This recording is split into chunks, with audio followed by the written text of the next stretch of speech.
It began, as so many stories do, with a glance. In 1977, Lady Diana Spencer was just 16. She was shy, bright-eyed, and utterly unaware that she was about to cross paths with destiny.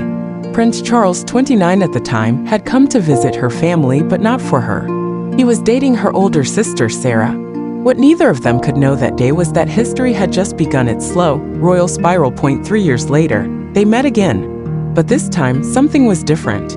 It was 1980. Lord Mountbatten, Charles's mentor and great-uncle, had been assassinated. As he grieved, Diana comforted him. That moment, simple, sincere, left a mark on the future king. She was warm, kind, innocent. To Charles, she seemed safe, and royal life required someone safe. Soon, the press caught wind. Lady Diana became front-page gold overnight. The royal courtship unfolded under a magnifying glass. Behind palace doors, questions echoed. Was she suitable? Was she obedient? Would she fit the mold? Diana, still only 19, had no idea what she was stepping into. On February 24, 1981, Charles proposed. She said yes. The engagement was announced. The world cheered, and a fairy tale was born. But even then, there were cracks. When asked if they were in love, Diana said, "Of course." Charles replied, "Whatever in love means."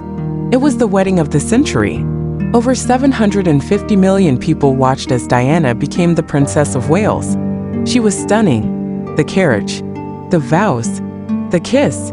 But fairy tales aren't real. And this one was already unraveling. Charles's heart had never truly let go of Camilla Parker Bowles. Diana knew. She struggled not just with her marriage, but with herself. Bulimia, loneliness, depression. The palace offered duty, not comfort. And the cameras never stopped flashing. They performed their roles, raised 2 sons, upheld appearances. But they were no longer a couple. Not truly. Behind every wave and smile, silence grew. In 1995, Diana spoke her truth to the world. "There were 3 of us in this marriage," she said, "so it was a bit crowded." With those words, the fairy tale shattered. The monarchy shaken, the public stunned. They divorced in 1996. A year later, Diana died in a car crash in Paris. She was only 36. The world mourned as if it had lost a queen, because in many ways it had. Diana's story did not end in that tunnel. It lives on in her sons and her charities, and in the millions she inspired to speak, to feel, to care. The rose may have wilted, but it never stopped blooming.